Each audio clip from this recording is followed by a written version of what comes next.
Okay, let's get started. This is lecture 8. Just as a review, we handled the looking at continuous time, discrete state, homogeneous birth-death process.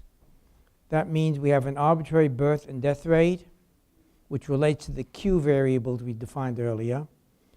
And the important observation we made was given in this diagram here, which simply says the rate at which basically probability grows in a given state is the difference between the rate at which it's coming in from other states minus the rate at which it's going out from you to other states.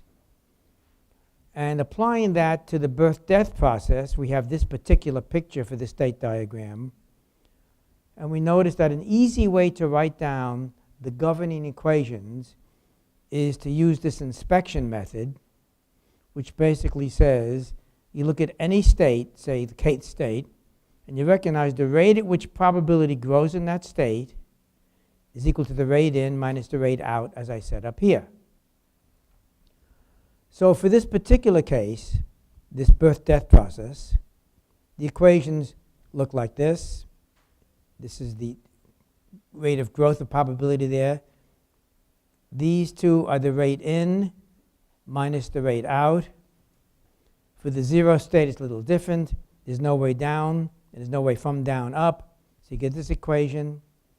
You couple it with the important summation of the probabilities, and you're able to then set up the equations, which then have to be solved. But my important point is this approach, this inspection method, is good for any Markov chain, not only birth-death, an arbitrary Markov chain. And if you recall, we went from this birth-death system, which we can point out lives in, we went from Markov processes to this domain, the birth-death system. Pij is only good for neighbors, but arbitrary time, memoryless time between state time transitions. We went from there to the pure birth process, where we have only births and no deaths. And from there, we went to a special case of pure birth, where all the birth rates are the same, and we call that a Poisson process, and we solved that last time. And the result was given here in red. If we let k be the number of arrivals in an interval 0 to t, then the probability of finding k arrivals at time t is given by this simple equation. This is the Poisson process. And it has a z transform given by this. We then went on to point out that, yes, a constant birth rate, which we're looking at, gave us the Poisson process. We also showed that the Poisson process was related to exponential inter-arrival times. And so this triangle of Poisson arrivals, constant birth rate, and exponential inter-arrival times is all the same thing.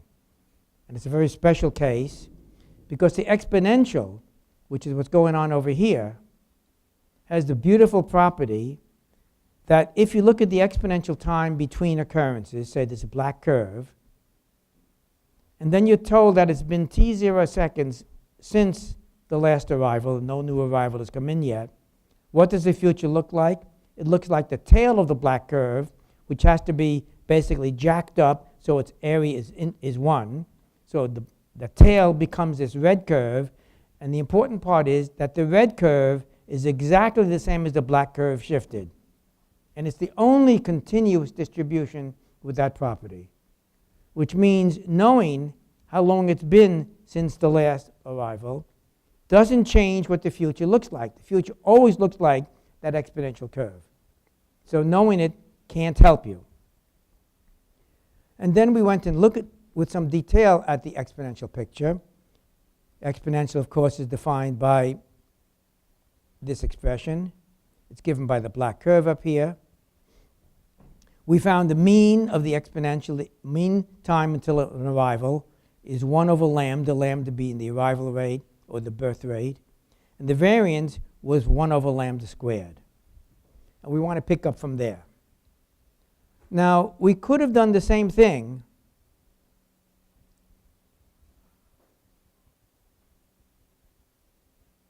we could use the transform of this interarrival time, A star of S, which is the transform of the A of t, and of course that's equal to lambda over S plus lambda. You can derive it, or you know from the tables, that's one of our most important pairs. And from this, we could find the mean and variance also, by taking the first and second moments. But there is something we haven't talked about yet, which I want to define, and it's something called the coefficient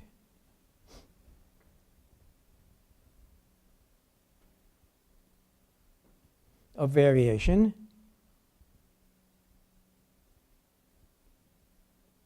And that's equal to, it's written as C sub x, where x is the distribution for which you're finding the coefficient of variation, and C sub x is defined as the standard deviation over the mean. And for this exponential distribution, C sub A standing for the arrival density, namely an exponential, again it's the variance, it's the standard deviation, which we know. And so what's the standard deviation? If this is the variance, standard deviation is square root of that, so it's simply 1 over lambda divided by the mean itself, which is 1 over lambda. So the coefficient of variation for an exponential is 1. Its standard deviation is the same as its mean. It's some measure of how variable this density is. It's not 0. A deterministic distribution has no variation. It's not hugely variable like a 1 over x function, for example. It's exactly equal to 1. And it's no surprise that it has a particularly interesting number because the exponential itself is a particularly interesting density. Okay, now I want to do something related to this exponential. I want to define a quantity x now. It'll be a different x. I'm going to call it x as a summation of a number of interarrival times from the first to the second up to some number k. Namely, it's the interarrival time. It's the time to collect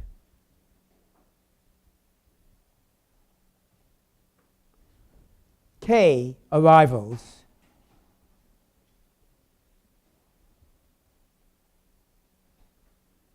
from a Poisson process.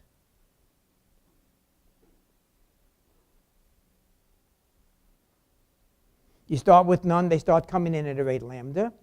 1 comes in, 2 comes in, finally k come in. How long did that take? That time is called x.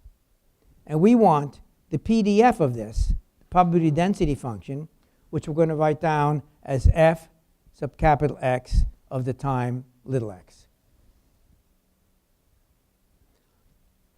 Now, what is the solution for that in words? Can you tell me what f sub x of x is going to look like in terms of the underlying distribution for two adjacent interarrivals? The time for one interarrival is exponential. I want n of them, the times added together. They're independent. If you add together independent random variables, their density is the convolution. We've seen that many times. Add together independent random variables, the density of that sum is the convolution of the individual densities. In this case, it's all the same. The Laplace transform, I'm going to call x sub r of s,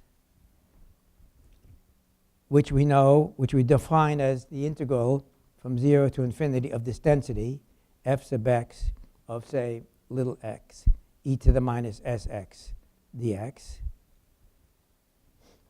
How will that be related to the density of each interarrival's Laplace transform?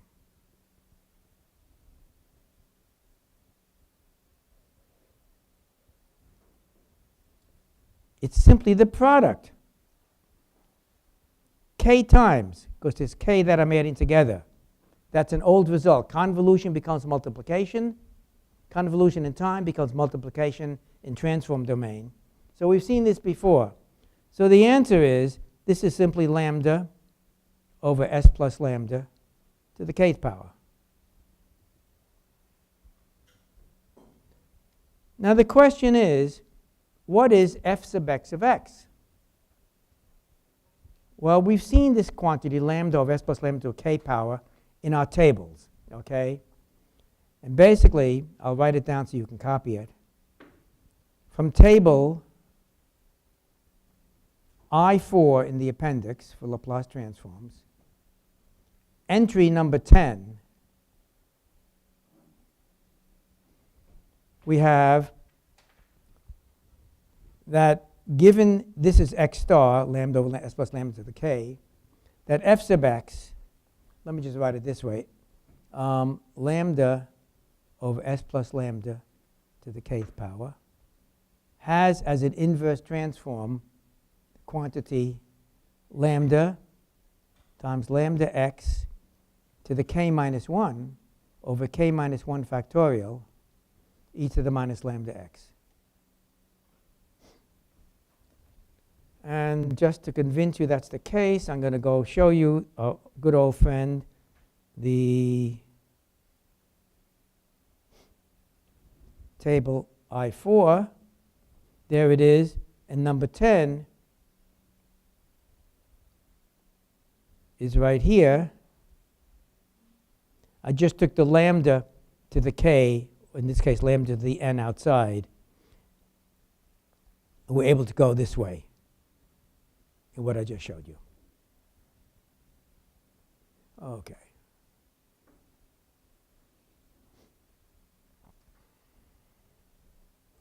Now let's see what that looks like. So let's pull up a picture now.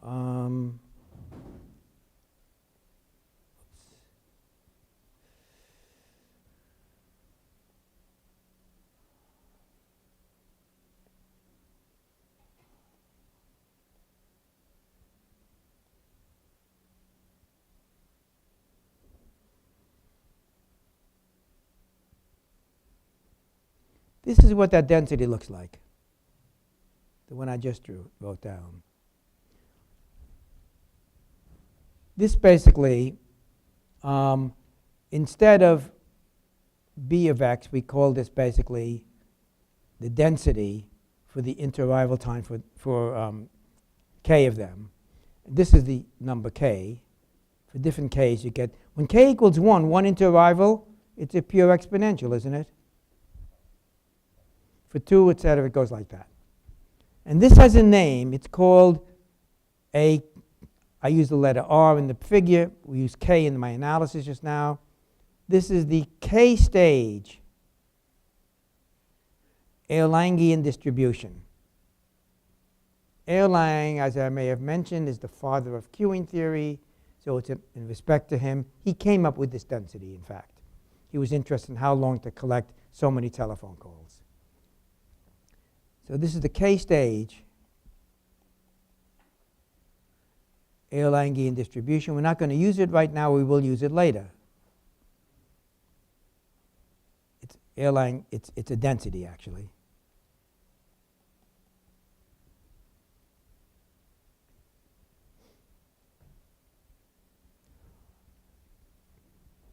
By the way, look at, as K gets big, what does that shape remind you of? Yes, in the limit, if you normalize it correctly, and we are normalizing it because we're keeping it down to 1 over mu, which means we're dividing by the number we've added together. But before it gets there, John, what your answer of impulse is correct in the limit, but on the way there, what does it look like? What's that? I can hear. Yeah, and what's in the normal curve, the Gaussian curve? The only difference is this doesn't go negative. It starts at 0. But it's still a very good approximation to the Gaussian. The law of large numbers is showing itself here. And as John said just a moment ago, in the limit as k goes to infinity, this will become an impulse right at the average time when you normalize it. Okay. So we're going to use this later. We're not going to focus on it now. But if you notice, when I went back here, I put a little number 1 in a pink circle. This is the first example we're going to use in this continuous time discrete state homogeneous birth-death process. Its constant birth was 1, namely, we're right in here. Now I want to back out and start coming to a more general birth-death process. So underway, we're going to get some other ones. I'm going to call this number 2. And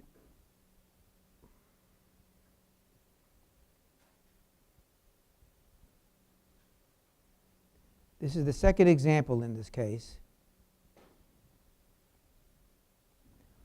And this would be the general pure birth process.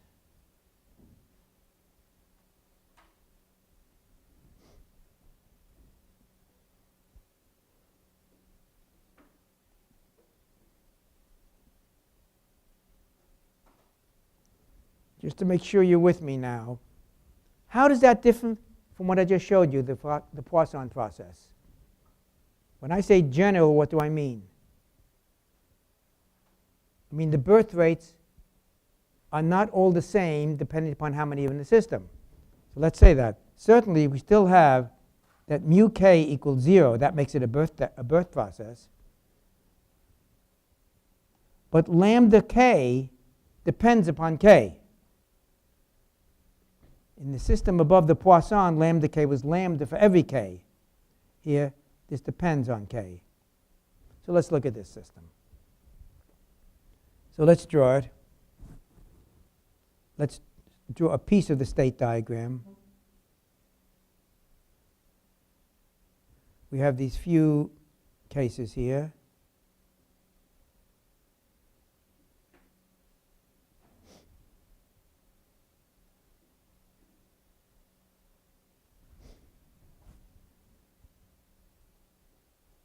So from k minus 1, we go to k at what rate? What's the birth rate when there are k minus 1 in the system? Lambda k minus 1. And when there are k, the birth rate is lambda k. And when it's k plus 1, the birth rate is lambda k plus 1. And so in our usual and magnificent way, we're going to get our equations by inspection by circling a typical state.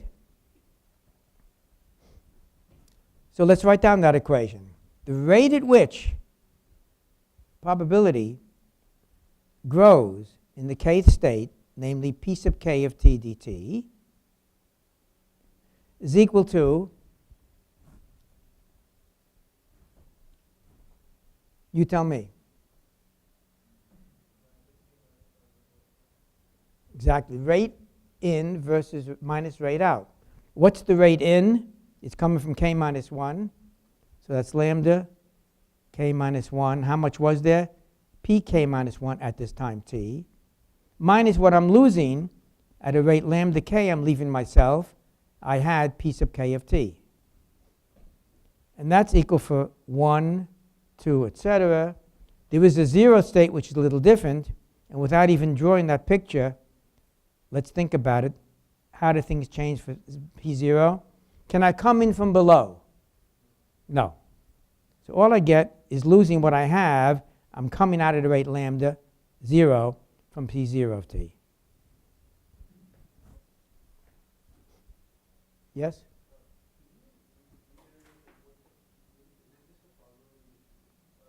Capital P? I defined it up here, I believe. Well, I have one definition down here. It's not this one, okay?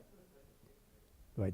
No, yeah, that was a special. What I mean by here, as always, we used to call this thing, if you will, pi sub k of t. Continuous time, discrete state. It's simply the probability that at time t, there are k in the system. Let me say it exactly. We've rewritten this as p sub k of t. And that's the probability that the number in system, which I called x of t. Let me clean this a little bit. The number in system at time t equals k. That's exactly what I mean. This is k equals 0. Now, what else do I need to solve this system? I need another equation. I always need this equation. It satisfies a constant. So we have the answer back there. Anybody here in the front? I can't hear. Exactly. Let's remember that. At any point in time, p sub k of t equals 1 over all k. I'd also like to know how I start out. There's an initial condition, right? So let's put down the initial condition. Let's make an assumption. Let's assume that we start out in state 0 at time 0.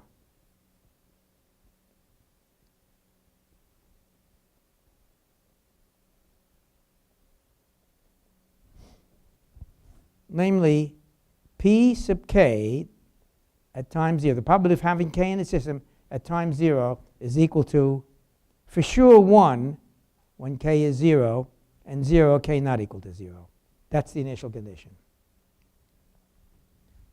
Now, if I do that, and I look at this equation for k equals 0, I immediately see that p0 of t is just an exponential. It's e to the minus lambda 0 t. Basically, it's a first order differential equation. And now you can take that in any method you like. You can try to solve the equation at the top of the page. I'll give you the solution. Don't worry, you're not going to get away with suffering today. We're going to give you one that's really hard. The solution is this, that pk of t is equal to e to the minus lambda k, e to the minus lambda k t times lambda sub k minus 1 of an integral from 0 to t of pk minus 1 of x e to the lambda k times x dx, close bracket, plus basically the equation pk of 0. Don't close the bracket yet, I'm sorry.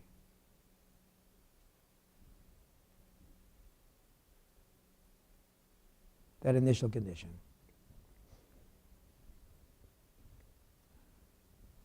Now, if you plug that in for k equals 1, and I'm not showing you the derivation of it, it's just giving you the result, you're simply going to get p1 of t equals the following. Lambda 0 times the difference e to the minus lambda 0 t and e to the minus lambda 1 t.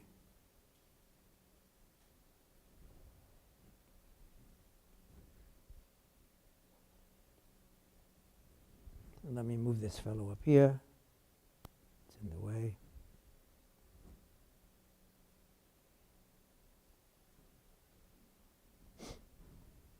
All of that divided by lambda 1 minus lambda 0. If you go for 2, you get p2 of t. And it's not something I expect you to memorize. I just wanted to show you some of the complexity of doing this. You get a product lambda 0 times lambda 1 over lambda 1 minus lambda 0 times the following, e to the minus lambda 2t minus e to the minus lambda 1t All of that over lambda 2 minus lambda 1.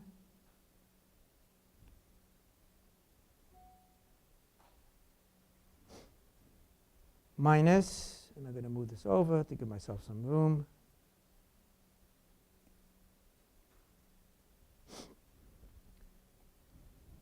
Minus the ratio e to the minus lambda 2t minus e to the minus lambda 0t. All of that over lambda 2 minus lambda 0. Dot, dot, dot. You can almost see what the solution is going to look like. I'm not going to take you through it. I'm not even going to ask you to try to derive this. But you pretty much know how to go about doing that. OK, I want to go to example 3 now.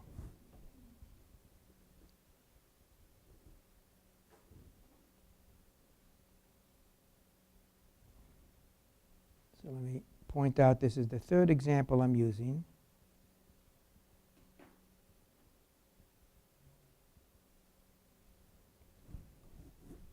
And this example will be pure death, something we haven't seen before.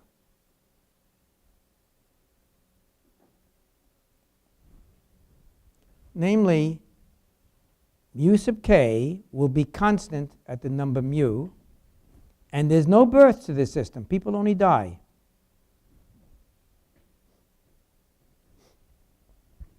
And we're going to start out somewhere. We're going to start with an initial condition that p sub k of 0 is equal to n customers, n, k equals n. I'm sorry, that's not n, that's 1. 1 for k equals n, and 0, k not equal to n.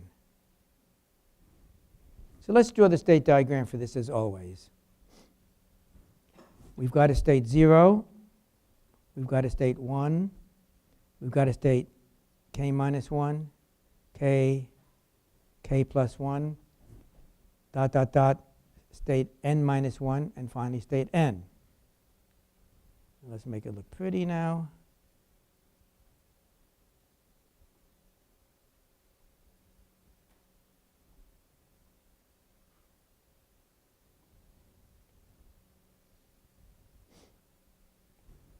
Now, what are the transitions?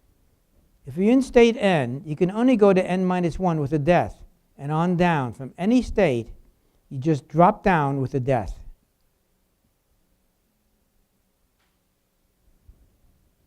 And every one of those is at a rate mu. The death rate is constant.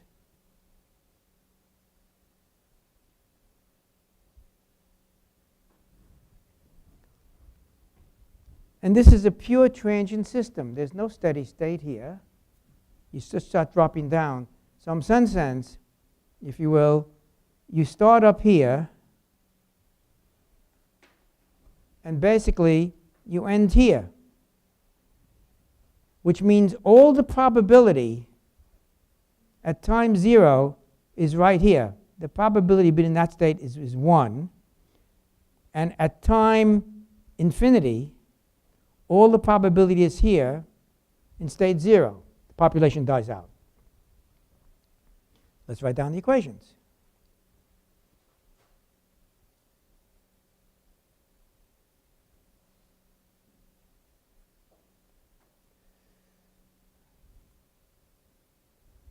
Just a moment. OK. So do our usual thing. Some intermediate state, such as this one, is a very simple equation. There'll be an equation for n and an equation for 0. But let's write down the general one. It says the rate at which probability grows in state k is equal to minus the rate at which it loses, which means minus mu times what it had, plus mu what the guy above it gave it, plus mu times pk plus 1. And this is good for 0, less than k, less than n. But there's two boundary equations, obviously. State n is such that dp sub capital N of t dt is simply equal to, all you can do is lose, minus mu p sub n of t. This is the case k equals n. In k equals 0 state, d sub p0 of t, again, this is just trivial to do by inspection, as I'm writing down. It's going to come in from the state above at a rate mu, namely from p1 of t. This is for the state k equals 0. Okay, now you need to solve it. Number of ways to try this.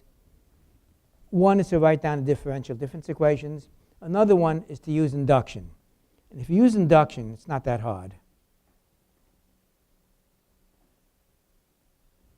You get the following. That pk of t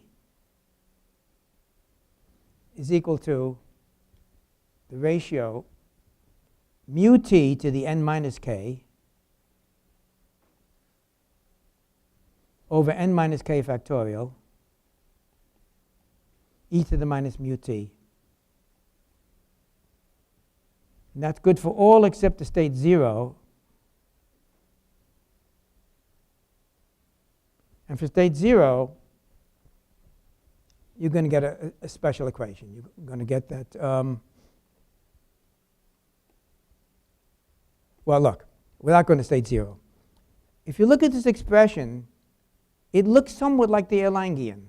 It's not exactly that, but it looks somewhat like the Erlangian. It's just another example. I don't want you to focus on this.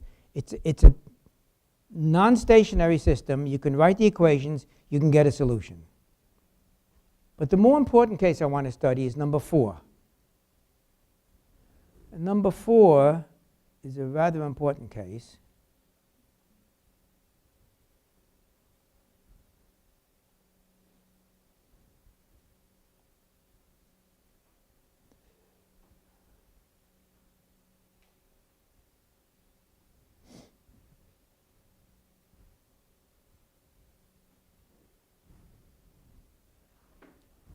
Let's put down this as an important case. We're going to spend a lot of time on this particular one. It's going to be the system we called MM1. If you remember what that is from our notation, it means a memory list, namely exponential inter-arrival time and an exponential service time and one server. But basically, it's a birth-death system where lambda sub k is equal to lambda for k greater than or equal to 0, and mu k equals mu for k greater than or equal to 1. Namely, it's constant birth, constant death rate. And this first statement says that A of t, the inter-arrival time density, is simply lambda e to the minus lambda t. And that's for t greater than or equal to 0. And the service time density B of x is equal to basically mu e to the minus mu x, again for x greater than or equal to 0. This is the inter-arrival time. So I'm showing you what we have. These birth-death systems have led to a system which is an important queuing system. That's the inter-arrival time, and this is the service time.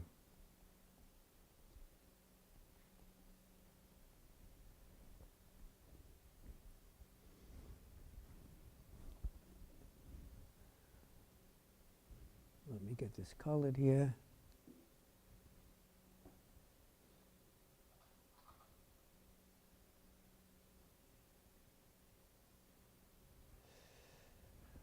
Okay, so essentially I'm starting over again. I'm starting over. We could have started this whole queuing theory class with this particular case. Namely, it's something called the MM1 system. It's a queuing system. It's the simplest one that we can solve of interest. Has inter-arrival times which are exponential, service times which are exponential, single server. And the state diagram we've seen so many times, let's draw it again. we've got a state 0, a state 1, state k minus 1, state k plus 1, etc.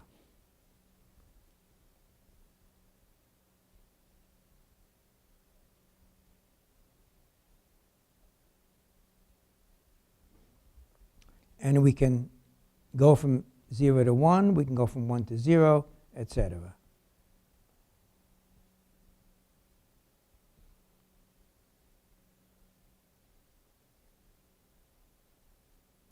And the rates of going up, what's the label for each of these upper arrows?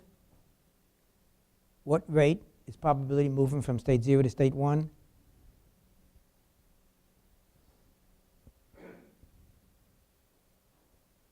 What label should I put on the arrow I just drew?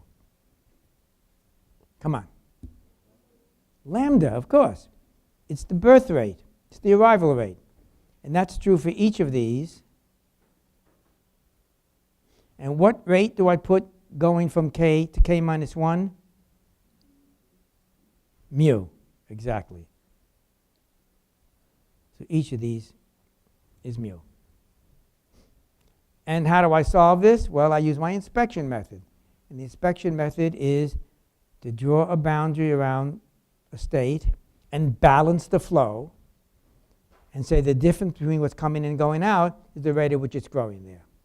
So we've done this a few times already. Let's do it again. So for the red circle, I'm going to draw the... Thank you. You killed my phone call.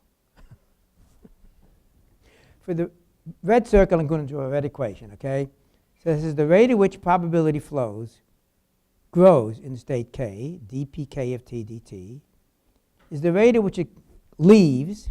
It leaves at a rate minus lambda plus mu. You can go up or down, out of what you had, which is pk of t, plus your stuff coming in from below at a rate lambda from state pk minus 1 of t, plus the state above comes in at a rate mu.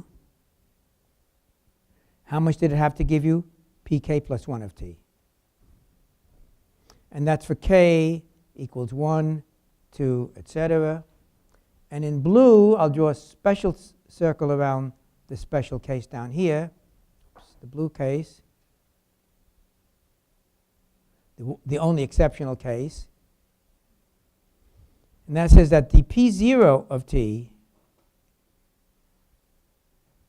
dt is equal to, how much does it lose? It loses at the rate lambda from what it had, lambda p0 of t. And it gets the state above, which is at a rate mu, from p1 of t. That's the equation k equals 0. And of course, we also need a couple of other statements. What are they? Yes.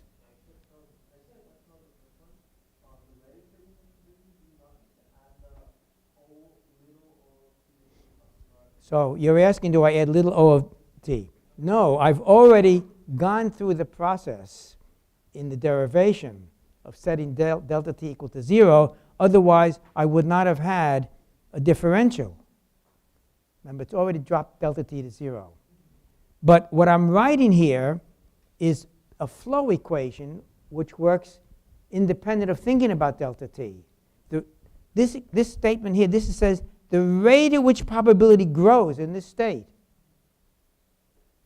must be the rate at which comes in minus the rate at which comes out. And these quantities, lambda plus mu, etc., these are rates at which probability flows. For example, this lambda pk of t is how much is flowing in, flowing out in this direction from pk. It's losing, this is the amount it's flowing in from pk plus 1. So no delta t's here.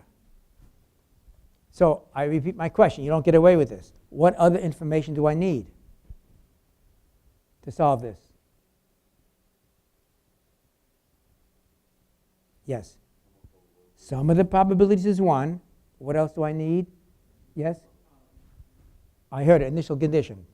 Those two. I'm not going to bother with those now because I'm going to tell you right now that it is non-trivial to solve this.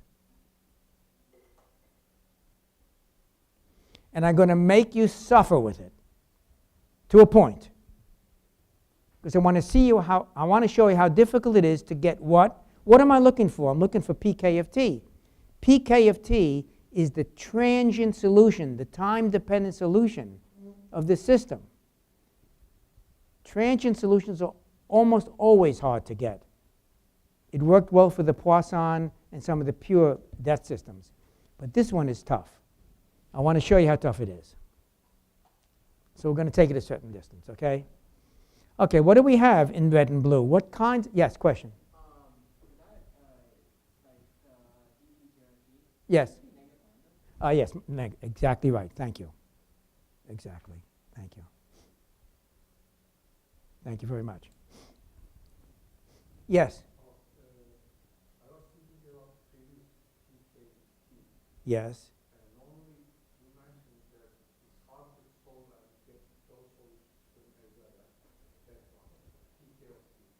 So what is the question?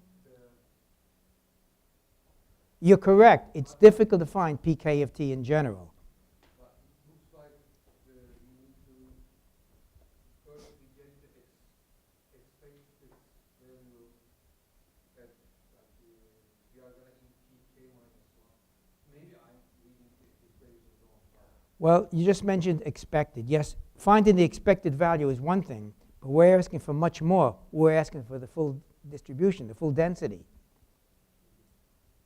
You could ask for the question, what's the expected number in the system at time t? That's doable, actually. But to find the distribution pK of t is going to turn out, we can get it, by the way. We can get it. It's a bear. And you'll see. Okay, so let's go on. Now, again, what kinds of equations are the red and the blue? What's the type of equation? Is it a polynomial? What is it? Differential difference. It's a differential difference equation. I spent the first few days in this course telling you how to deal with that. How do you deal with a differential difference set of differential difference equations? What's the approach? What do you do for the difference part of it? Z transform. What do you do for the differential part? Laplace transform. We're going to have to do both. So let's set out to do that, okay? So first, what's happening here?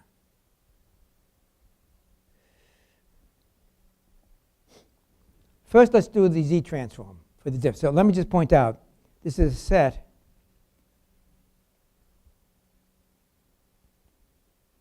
of differential difference equations.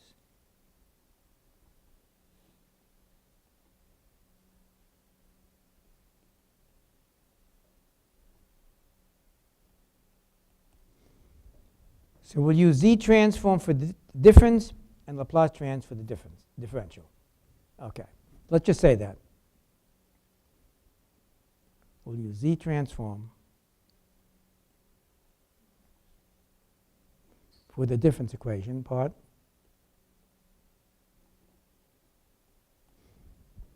And we'll use Laplace transform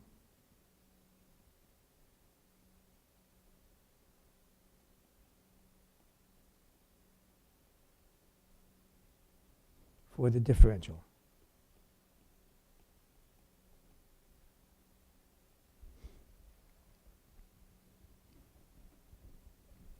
Okay, so let's define the Z transform.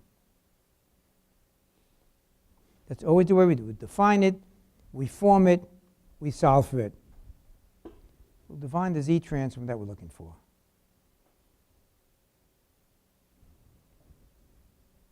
And that is going to be, remember, what we're after, let me just put here, we want pK of t.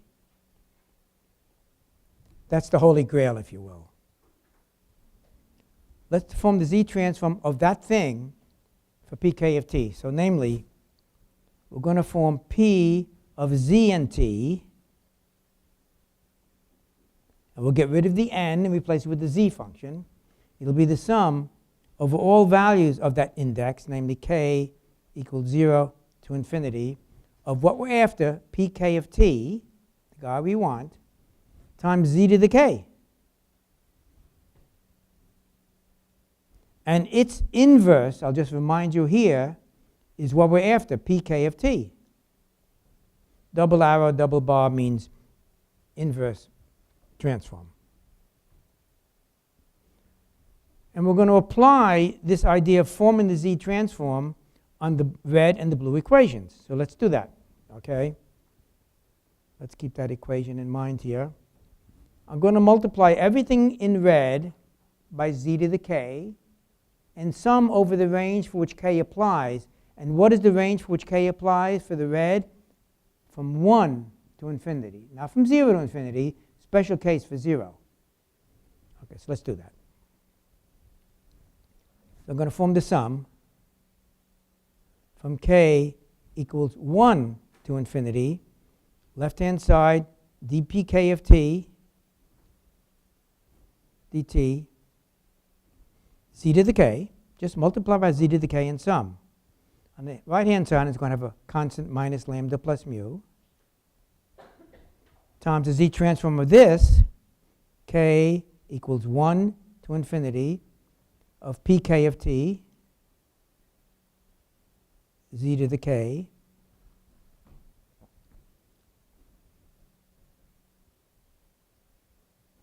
plus now lambda times the sum, k equals 1 to infinity of pk minus 1 of t, z to the k, plus mu summation k equals 1 to infinity of pk plus 1 of t, z to the k. And we'll take care of the 0 equation later. But when you look at this baby, this first term here, let me do this in red, so, or some other color. Let's use green. This, what does that look like?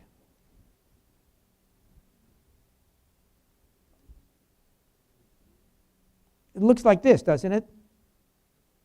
But not quite. We're missing the 0 term, right? So let's make a note of that, okay? Let's say we need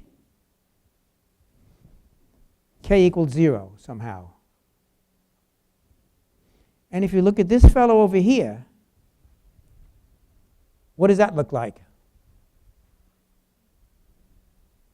When k is 1, it starts at p0. So it's the whole thing. We're okay. Okay, let's just say that. No missing terms here. Now let's look at this last one. When k goes to 1, we start at p2. So we missed 0 and 1. So we need 0 and 1. Okay?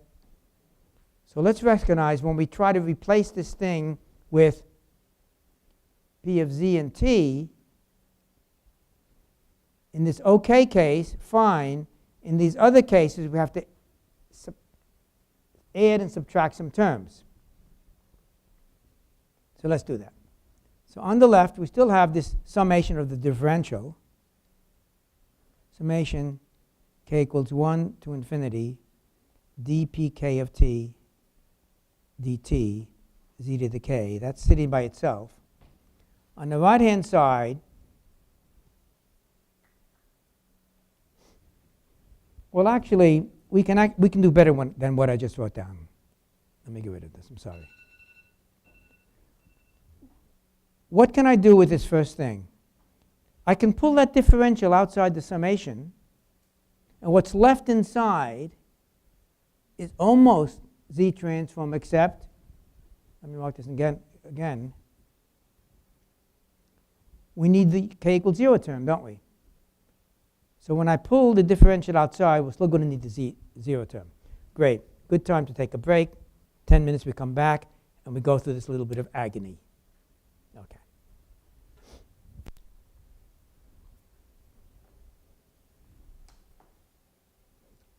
See, you snoozed it, you didn't kill it.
Okay, so let's get started.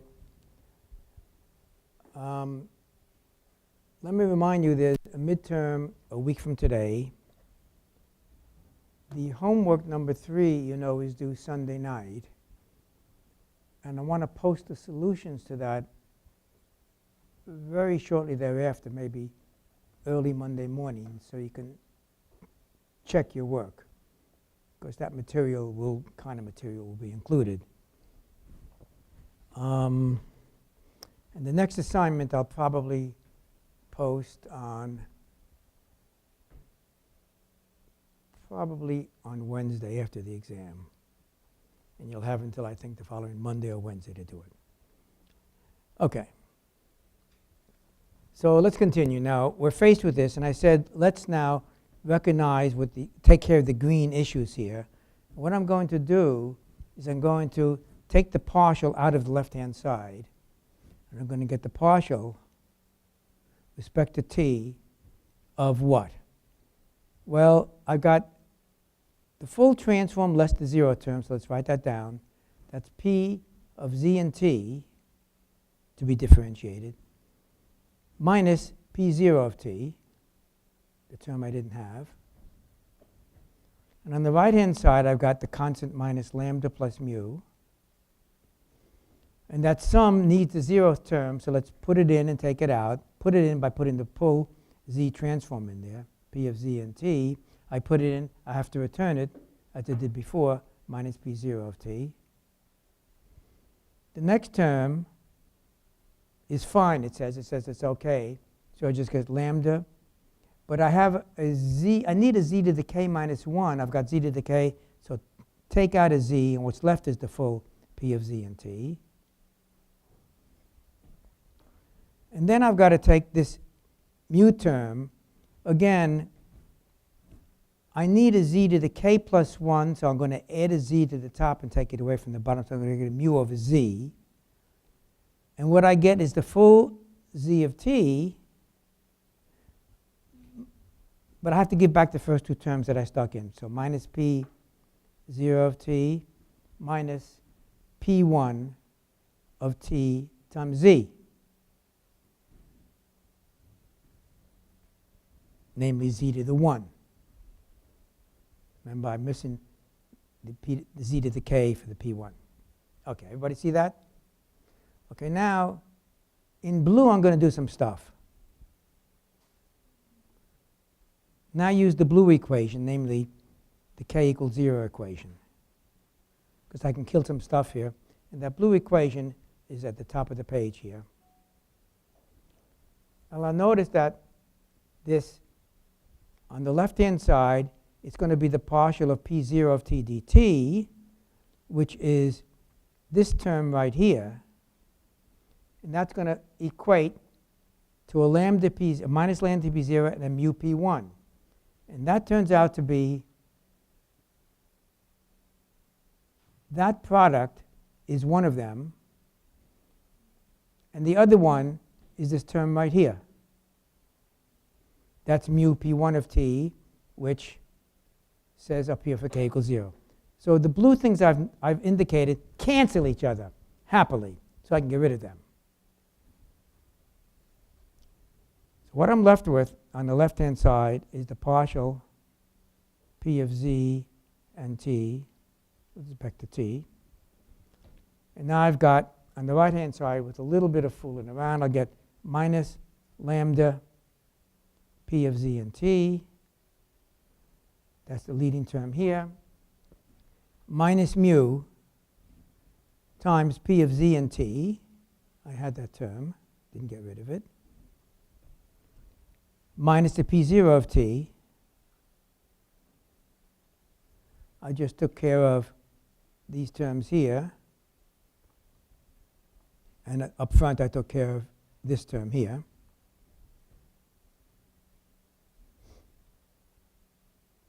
Plus, I got a lambda z p of z and t. That was there all by itself.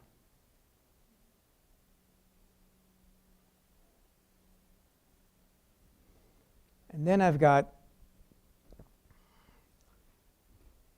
the mu z term. Okay. So I'm going to get a plus mu z. And what is a mu z term? Remember, there's a mu z in a couple of places. P of z and t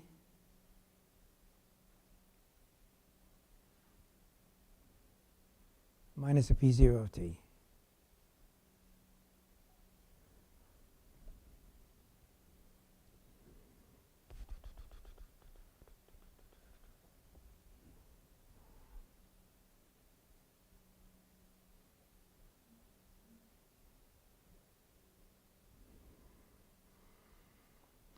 Okay.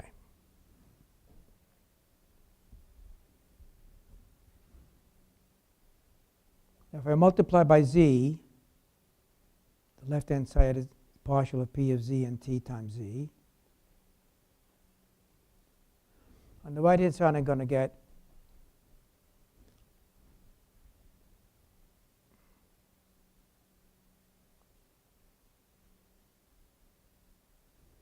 a 1 minus z. I'm doing a little factoring here. And I get a mu minus lambda z, all of that times p of z and t, and all of that minus mu p0 t.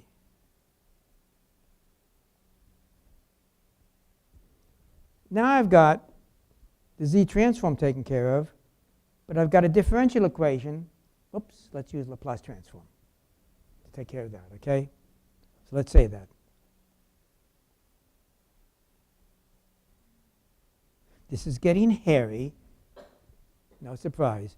So I'm going to define P star, indicating Laplace transform, of z and the transform variable s as the Laplace transform of P of z and t, namely the integral from 0 plus to infinity of the guy I just cooked up above, namely P of z and t, transformed e to the minus st dt. And of course, the inverse of that, the inverse Laplace transform, is P of z and t. So I just transform P of z and t, and I call it B star of z and s.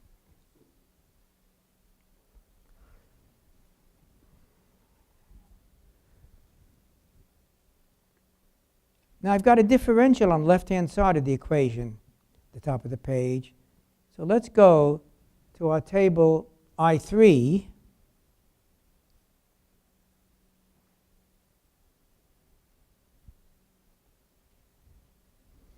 And let's look at entry 11. And this entry 11 is telling me what to do when in time I got a differential. What that does is that gives me a multiplication by s. As a general rule, differentiation time gives multiplication by s in the transform domain. And by the way, there is a footnote here which says if you have some initial conditions, you have to take care of them here. So that's something you can look up. I'm going to use those when I go to my transformation now. So let's go back to the equation we had. Recognize that we're going to use that pair. So let me just put down, we're going to use table I3, and it's entry 11, plus the footnote to take care of the initial conditions, and that's on page 346 of the book. And so we get, for the equation top of the page, the differential, I'm going to get z outside. Differential gives me an s multiplier, so I'm going to s times the transform, namely P star of z and s, the double transform, minus that initial term, which is minus P of z and 0 plus. That's what came out of the footnote. And that equals, on the right-hand side, I've got the 1 minus z. That doesn't depend upon t. And I'm left with a bracketed term, which is going to be mu minus lambda z. That's what I had. And the P of z and t gives me the transform into Laplace transform, of P of Z and S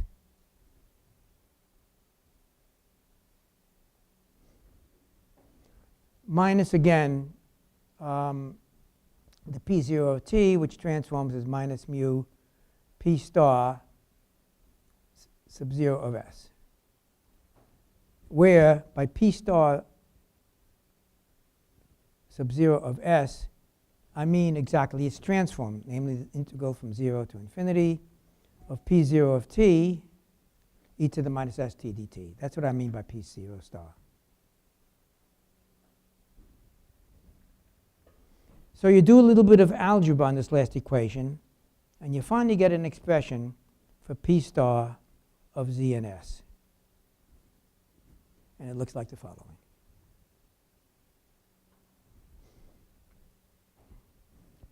In the numerator, we're going to get Z, P of Z and 0 plus. That was this term here. Minus mu 1 minus Z times B0 star of S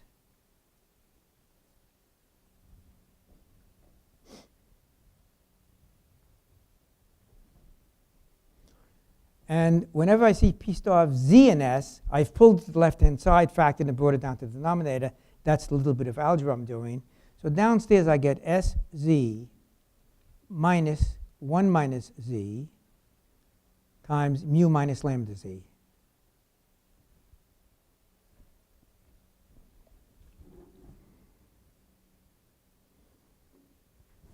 Now, we didn't state the initial conditions yet, did we? I said we need the summation of all the probabilities going to 1, and we need the initial condition, which I'm going to give you now.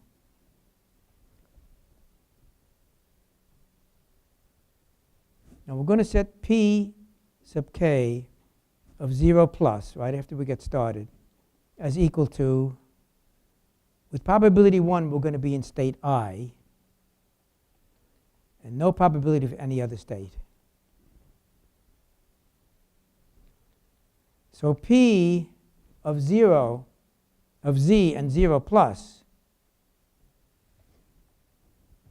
which is the term I need here, came from here. I can now calculate, and that's equal to the summation of P sub k of 0 plus Z to the k on all k. That's its transform. And what is that? If I know I started with I people, there's only one term. Pk of 0 plus is 1. When k equals I, this whole thing is just Z to the I. So finally, I get the following expression, that the Z transform and Laplace transform, P of Z and S, which is the double transform of P of K of T, is equal to, well, let's write it down, Z to the I plus 1 minus mu times 1 minus Z times P0 star of S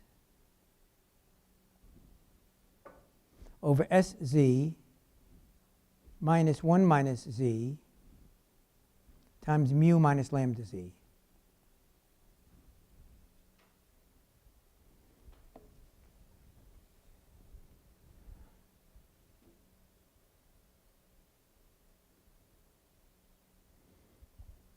Where did the Z to the I plus 1 come from? Where did this come from? It came from Z to the I, which is this, times Z. So that's where this term came from. Okay. All the algebra is there. Now, what do? We've got a double transform. Next step in principle is what? What's that? Invert it. Invert the Laplace transform and invert the Z transform. Non-trivial. For your enjoyment, it's exercise 220, which I won't assign. But you may want to look at it, because it is a bear. I'm going to give you the answer, though. Okay? And I'm telling you all of this to show you how difficult it is. You know, the way in which I'm teaching this course is the following. We could just sail through with sort of baby queuing theory. Oh, easy stuff. But I'm taking you down each time I can to show you this stuff, tough stuff behind it. And I'm showing you some simple techniques to get at some of these answers. So I don't want to fool you and let you think it's all hunky-dory. There's a lot of good mathematics behind this, but some of it turns out to be very simple, and we're going to avoid the hard part. Okay. So let me just say that exercise 220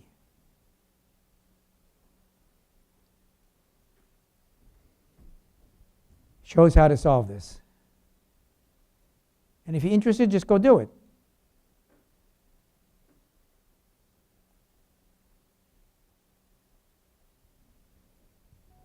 And here's the solution.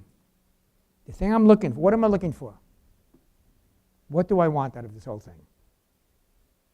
Why do I do all this?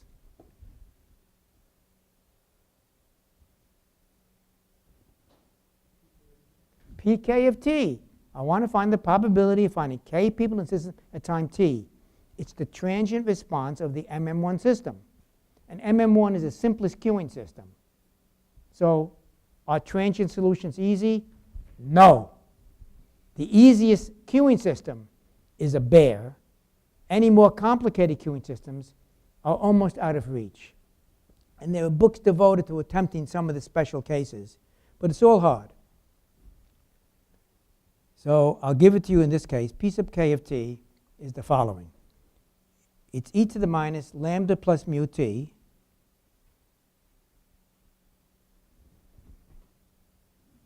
times a big bracket.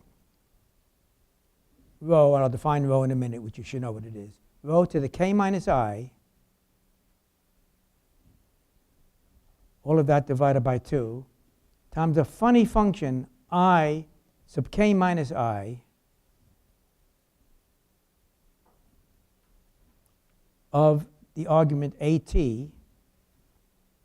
plus rho to the k minus I minus 1, all of that divided by 2, times another one of these i's. This I is I sub k plus I plus 1 of the same argument, at,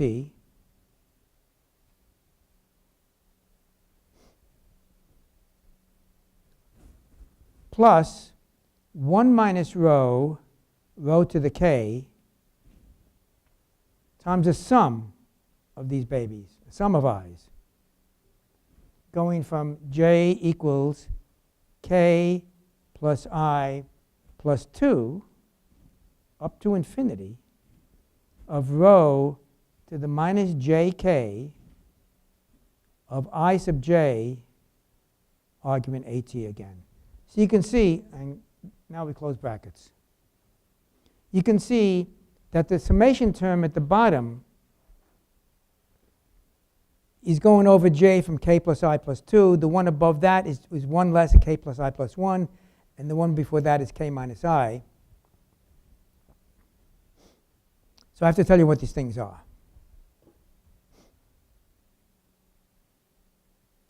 Where rho is simply the ratio of lambda over mu, the birth rate minus the death rate, something we've seen before. It's the fraction of time the system is busy in equilibrium. A happens to be 2 mu square root of rho. And I sub k of x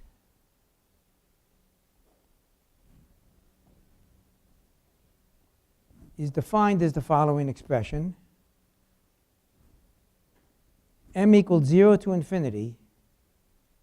It itself is a sum of the following quantity, x over 2, all of that raised to the k plus 2m power, over k plus m factorial times m factorial, and this is for k greater than or equal to minus 1, where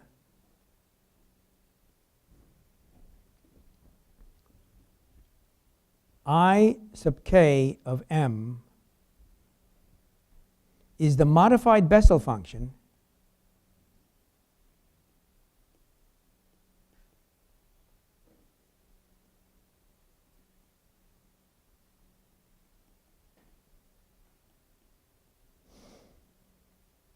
of the first kind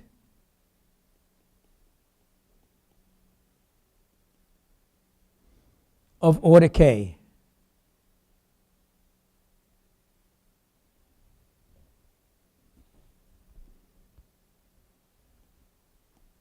Wow.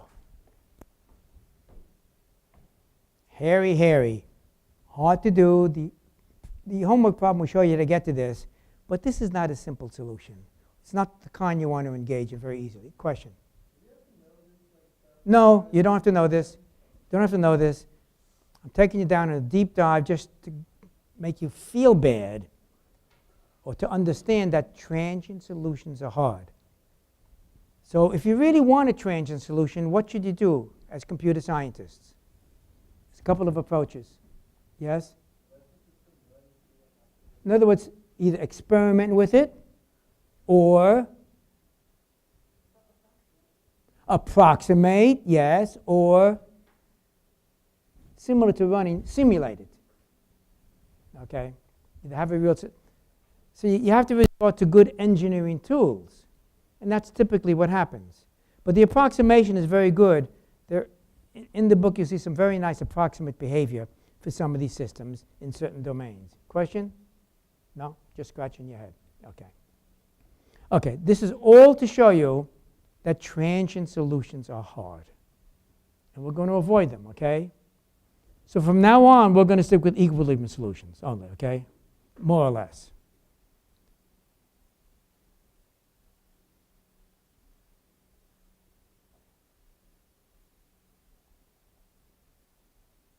I can't write here. Let me clean this up.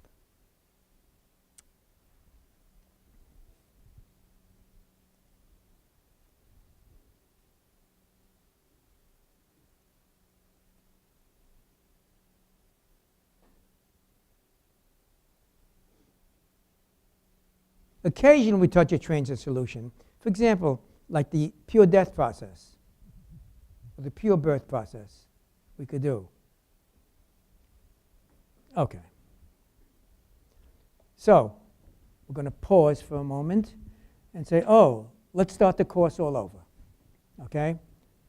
We're going to do something called elementary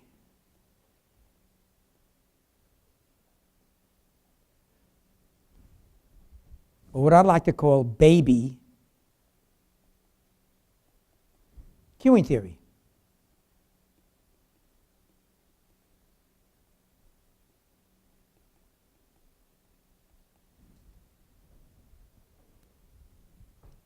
In other words, another way to phrase that is, we're going to do birth-death queuing systems in equilibrium.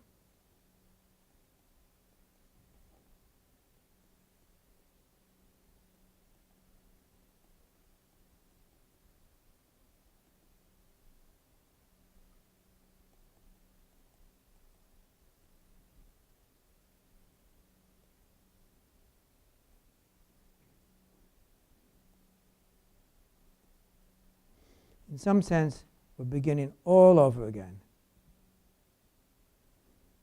And as I said a few times, often queuing theory courses begin right here. And typically what we do is we'll start out with the kind of picture I showed you before, namely, here's a queuing system.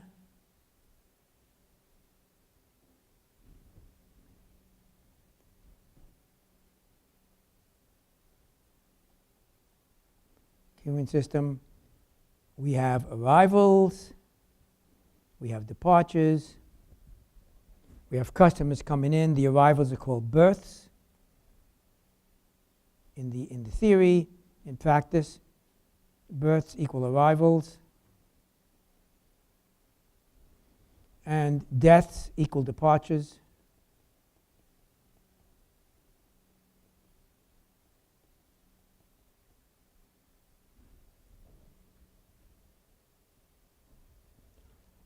And we've seen pictures about that. I showed you how to show the queue and the service time axes, and our customers arrive, they hang around a while, they go into service and they leave. I even showed you the unfinished work for these systems. And in general,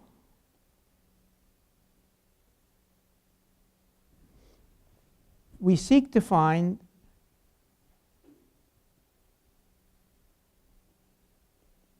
our good friend pi, the vector pi, the equilibrium, which consists of the terms pi 0, pi 1, namely the equilibrium probabilities. And how do you find them? We've talked about this already.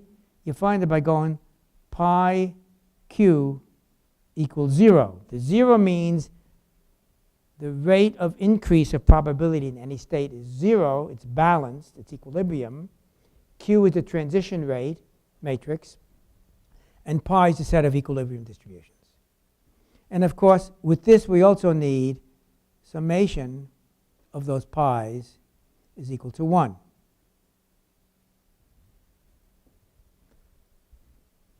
So let me just circle that. That's sort of our main approach. Just 1 second.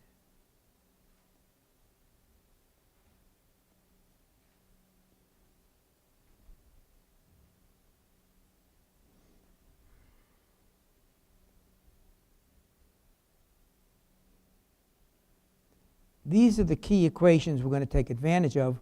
We're going to find a better version for them soon. But one thing, notice what I have not mentioned now. I've not mentioned the initial state probability. I don't care where you begin. That's a transient statement. You begin somewhere, you hop around, hop around, hop around. I'm letting you hop around for an infinite time so you reach equilibrium. The equilibrium is given by that vector pi. So we just got to solve this set of equations. Was there a question that I missed? No? Okay. Okay. Now I'm going to change notation a little bit to correspond more to queuing theory.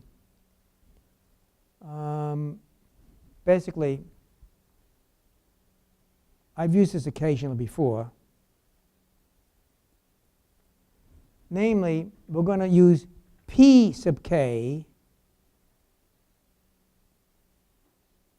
instead of pi sub k. It's the equilibrium probability of having k in the system. Namely, what do I mean by that? i.e., P sub k equals the limit as t goes to infinity of that friend we just suffered with, namely the equilibrium probability, the transient probability of finding k in the system as time goes to infinity, assuming it exists. And we know pretty much the conditions under which it will exist from those theorems I found on Markov chains. We want to deal with ergodic systems, systems which have an equilibrium solution. Okay.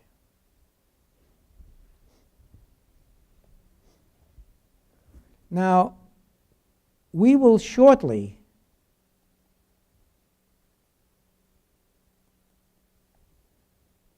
go back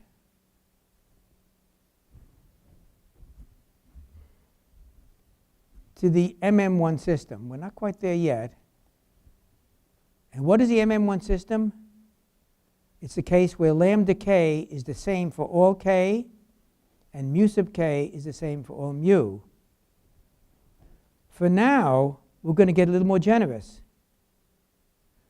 We're going to let lambda k be a function of k, and mu k be a function of mu. In other words, general.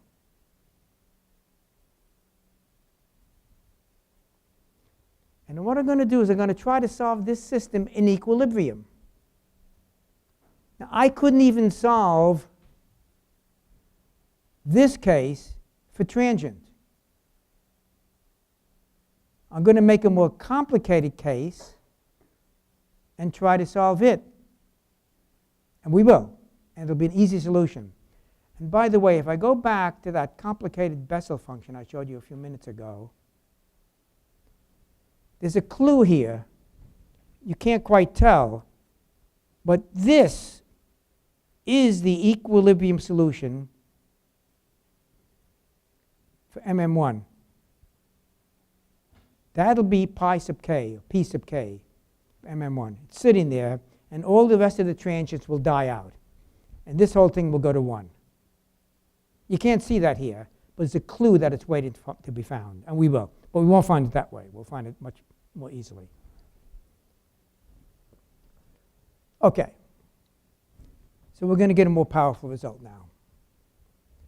So what are the balance equations for this system? We did it before. I'm going to rewrite it down. Recall we had these equations before, and it was the following. That the rate at, you can do this by memory, the rate at which you grow in state k is equal to the rate at which you lose probability from state k, namely you're leaving it at a rate lambda k to go above and mu k to go below from whatever you had. Plus you're going to get from the guy below lambda k minus 1 times p k minus 1 of t. Plus you're going to get from the guy above, he gives you at a rate mu k plus 1, whatever he had, pk plus 1 of t. And this grant, I mean, we did this earlier today. You can do this almost in your mind right now. And the zeroth equation for k equals 0 is the following. We're missing a couple of terms here. Namely, you can't have a death when there's nobody in the system, so the negative term is simply a birth minus lambda 0 times p0 of t. Plus, you can't have essentially a death in state 0. Right? And so we're going to get mu, birth from state 1. So we get mu1, p1 of t. In other words, you're not fed from below, and you can't die. There's nobody to die. This is k equals 0. Now, for equilibrium,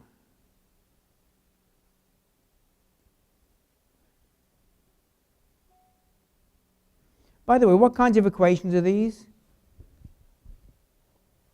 Those two I wrote down? Differential, what else? Right, it's a same old set of differential equations, okay? Even more difficult than the one we just suffered with, because it's arbitrary lambda k and mu k. But for equilibrium, what do? We set the differentials to 0. There's no accumulation. It's an equilibrium. Whatever you give up, you get back. And we get the set of basic equilibrium equations. So for birth-death systems, for BD systems, the equilibrium equations are the following. 0, no differential, is equal to minus lambda k plus mu k. That times the equilibrium probability. Not the time dependent. Equilibrium I wrote as p sub k. Plus, at a rate lambda k minus 1 from the guy below. His equilibrium is pk minus 1. Plus from the guy above, he gives it to you to rate mu k plus 1. He had pk plus 1. And again, that's for k greater than or equal to 1. For k equals 0, again, the rate of change is 0. That's equal to minus lambda p0, lambda 0 p0, plus mu1 p1. That's k equals 0.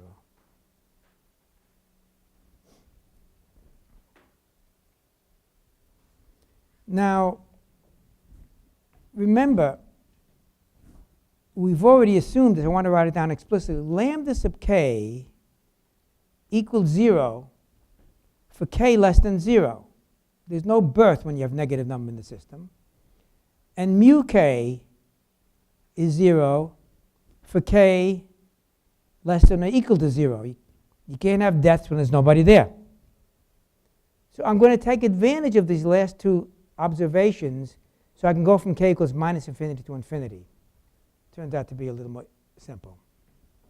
So this equation that I wrote up here, and I'm going to call this set of equations equations 15. I'm going to write more simply, as I said, I'm going to call 16 and use the full set. So I'm going to write down that 0 is equal to minus lambda k plus mu k times pk, the same equation, plus lambda k minus 1, pk minus 1, plus mu k plus 1, pk plus 1. And that's good for all k, recognizing what I said about the 0 values. And of course, I also need, as always, the summation of these equilibrium probabilities is equal to 1. And I'll run it from 0 to infinity just to remind myself that there's no negative values. So I'm going to call this equation 16. Let's do it in red.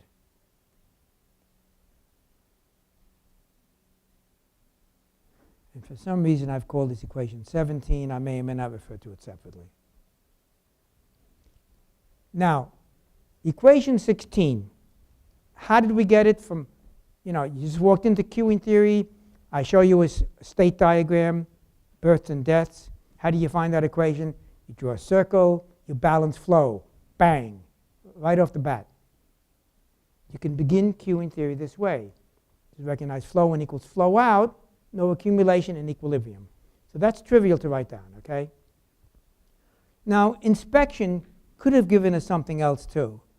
So what I'm going to do is I'm going to redraw that diagram. Let's look at states 0, 1, up to k minus 1. Okay, you've seen this before. We're going to show it to you again, etc.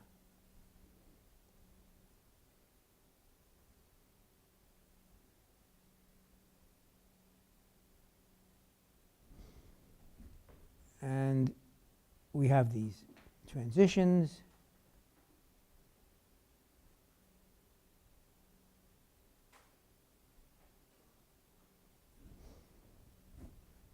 I'm going to take a different boundary equation. Instead of circling an individual state, as I suggested one time before, we can circle sets of states. And the set I want to circle right now is all those from 0 to k minus 1.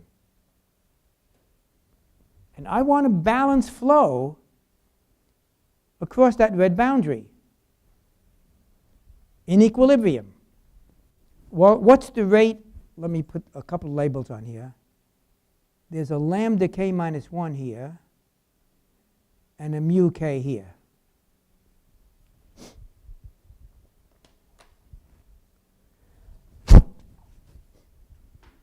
So what is the balance equation for that?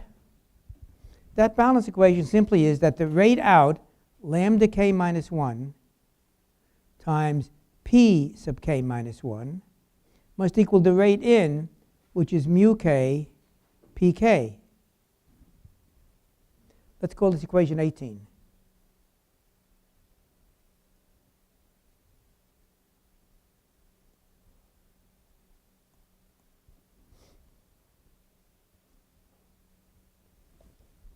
Now, this turns out to be equivalent to 16 if I add one more equation. If I did that circle and included state k instead of just k minus 1, then what equation would I have had? Let's write that down. I would have had that lambda k pk is equal to mu k plus 1 pk plus 1.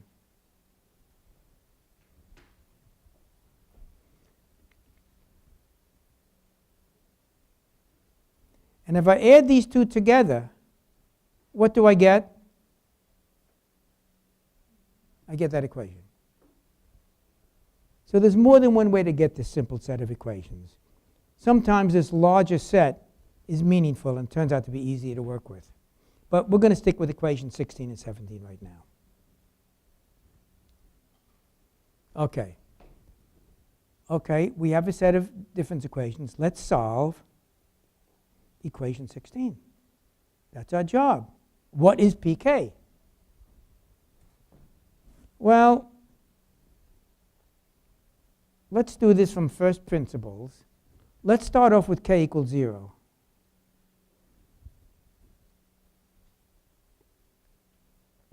For k equals 0, what do I get?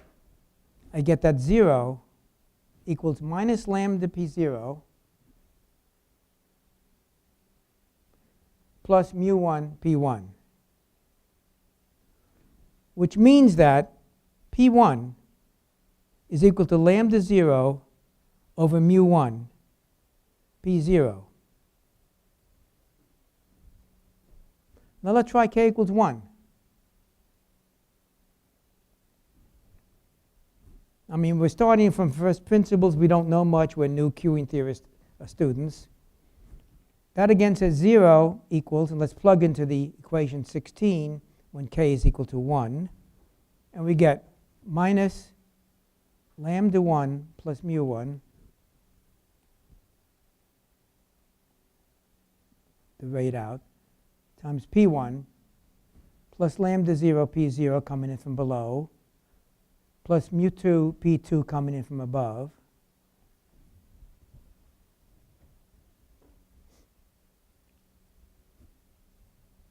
And now I know something.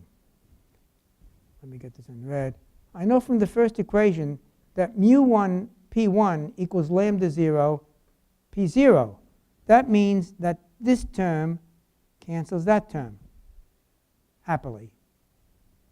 Again, mu1 p1 equals lambda p0 p0. So they cancel each other.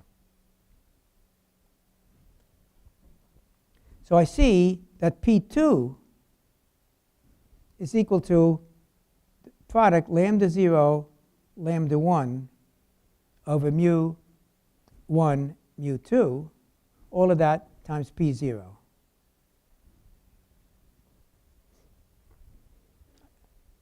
I just solved that equation at the top of above the line here. Now, we're smart people. We look at this equation, and we look at this equation. These two, like it. Okay. There's a suggestion here as to what it might be. You can see it growing. So let's make the obvious guess. So let's guess that pk is equal to the ratio, a bunch of lambdas multiplied, lambda 0 up to 1 less k. So it's lambda 0, lambda 0 times lambda 1 up to lambda sub k minus 1 over mu 1 up to mu k. Mu 1, mu 2 up to mu k. All of that times p0.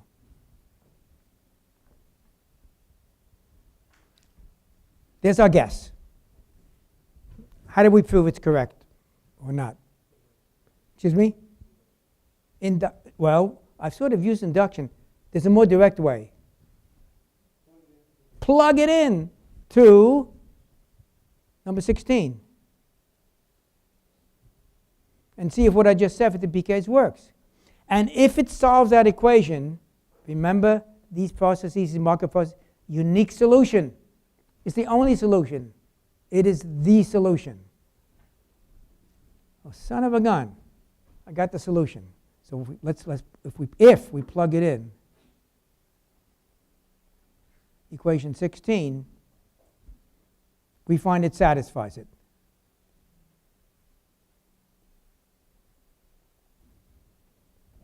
So let's write down the solution, because this is a very important solution. The solution says that pk is equal to p0 times a product. I'll use product notation now. I equals 0 to k minus 1 of lambda I over mu I plus 1.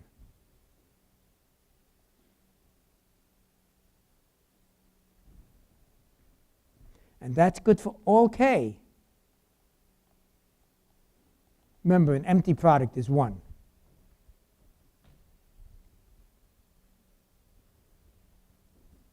And I also need, of course, that the sum of the probabilities goes to 1.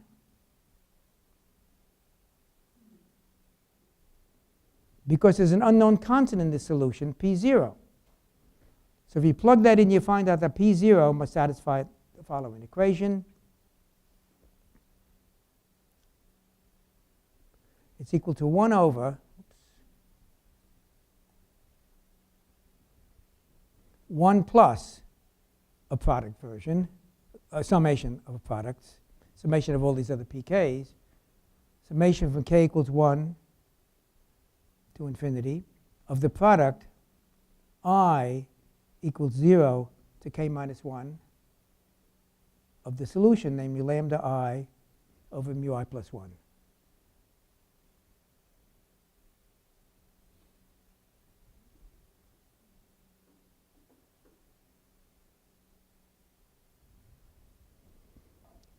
What I've just written down is a key result. And I'm going to circle it, of course. Let me get this out of the way so I can circle it properly.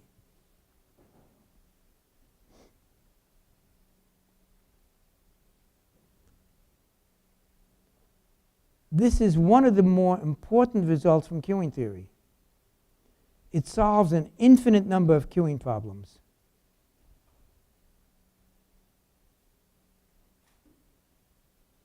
And I'm going to call it equation 19.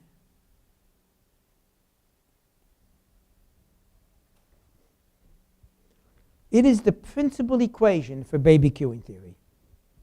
And it solves an infinite number of systems.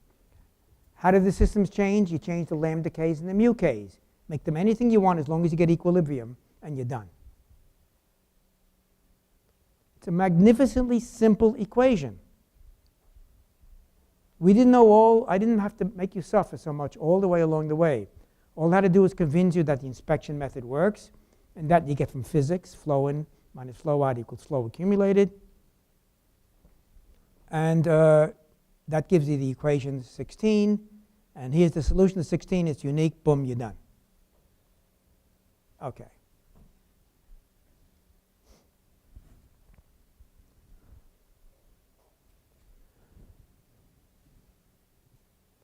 Now, when do you get a solution here? When do you get the existence of a solution here? That's a separate but important question.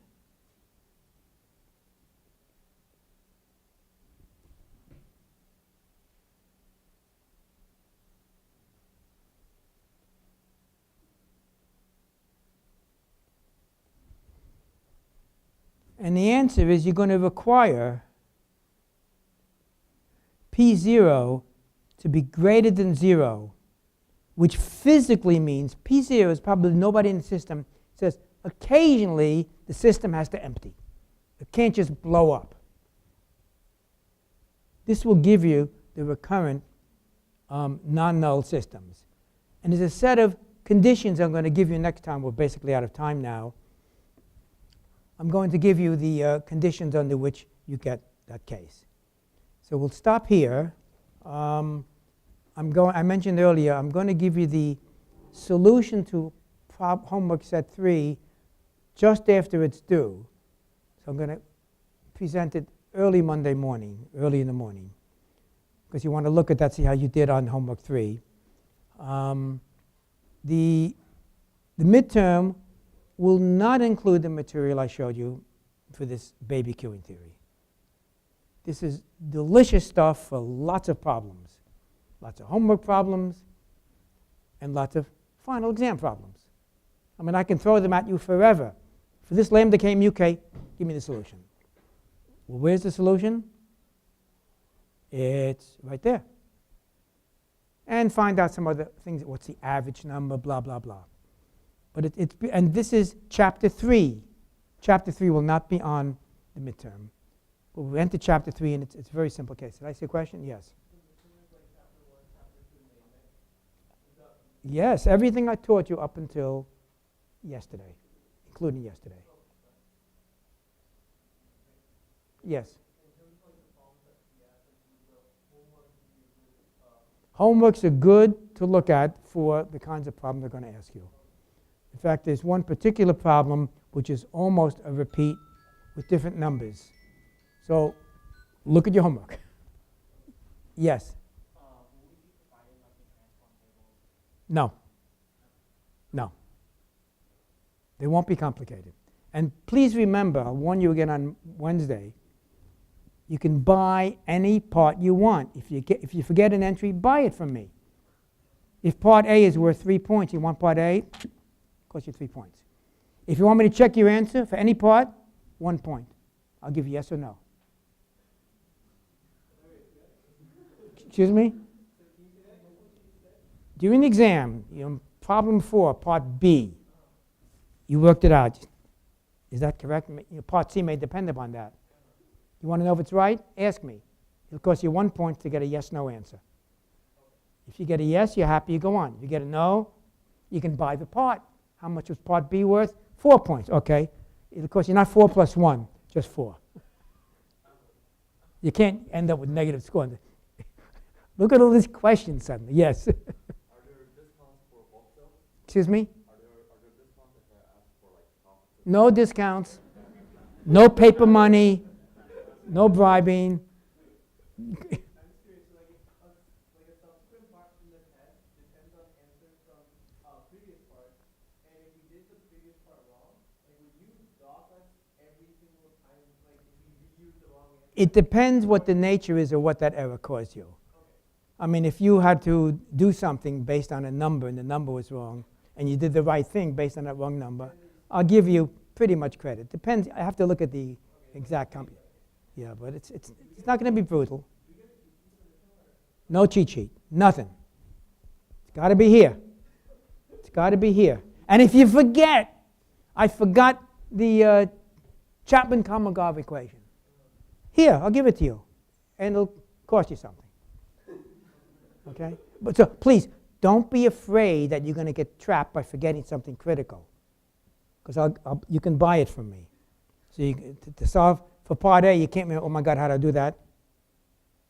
I'll tell you what the basic equation was to solve it. I won't give you the answer unless you want to buy the answer, but it'll cost you something to get that key thing. Yes? How much for the entire table? He wants to buy the entire table. First he wants to bribe me. Now he wants to you don't get the whole table. But I don't expect you to remember everything. What did we use? We used a few simple things there. Okay? You know, single root, in some cases differentiation. If you don't remember that, I'll give it to you. Yes? How many what? Why do you care? You want how many questions? Why? You'll allocate it when I see you. It'll be on the I've made up the exam already. I haven't decided if I'm going to add any more questions. I believe, I'm not sure. I believe it's about 5 or 6 questions. And you'll see how much each part is worth and how much each question is worth, the sum of the parts. Okay. Good. Yes?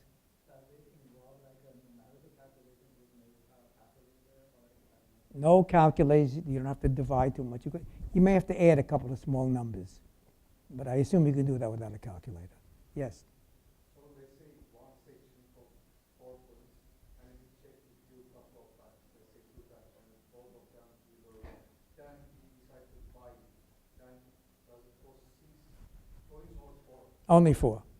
And I'm not sure about buying the answer, checking the answer twice. I guess you could.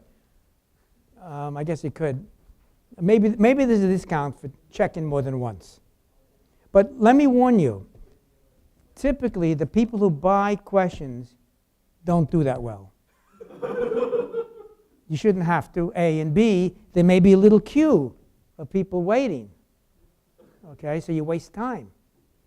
So, but don't be afraid to do it. But I typically... What if the guy in front of me has the exact same question? I can't hear you. What? So the guy in front of me is asking you has the exact same question I do, and I get away for free because you guys get the answer, right? He thinks he can get the answer for free if the guy in front of you, but you won't be able to hear because they're going to send you over there. No peeking.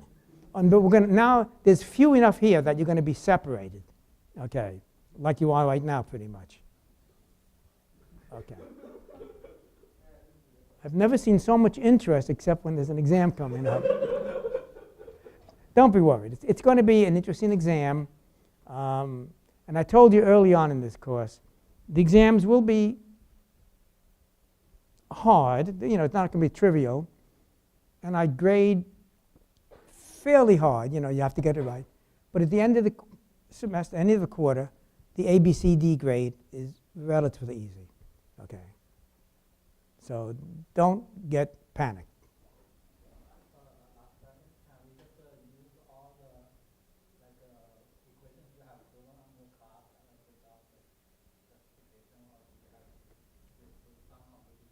So do you have to derive the equation? No, you can. For example, if I was asking you a question about this, you can use this red equation. You don't have to derive it. Okay, but often I'll ask you to compute something. And I'll ask you in some cases, explain why something, one of your answers. And you have to give a reason. I give some hints too, by the way. Yeah, boy, you have a lot of questions.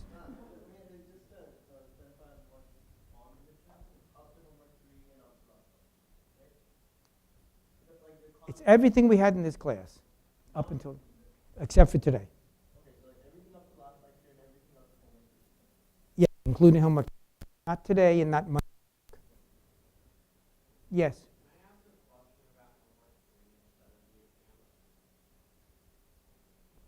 Sure, but you want to do it separately? You want the whole class to hear this?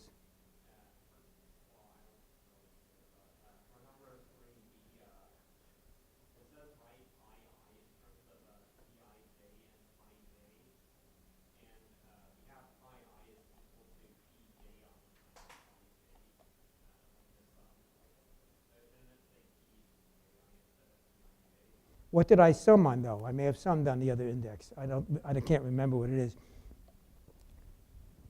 But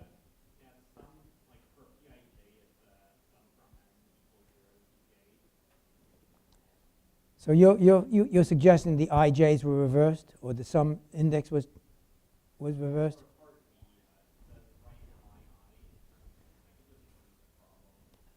Let me look it up, but I better stop sharing here. Let me see what the problem is. This is set 3.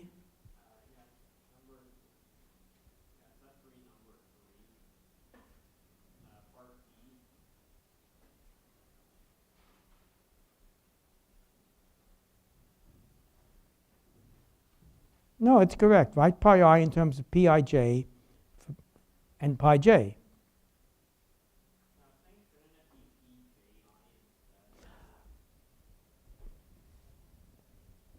It depends on what you put into the summation equation.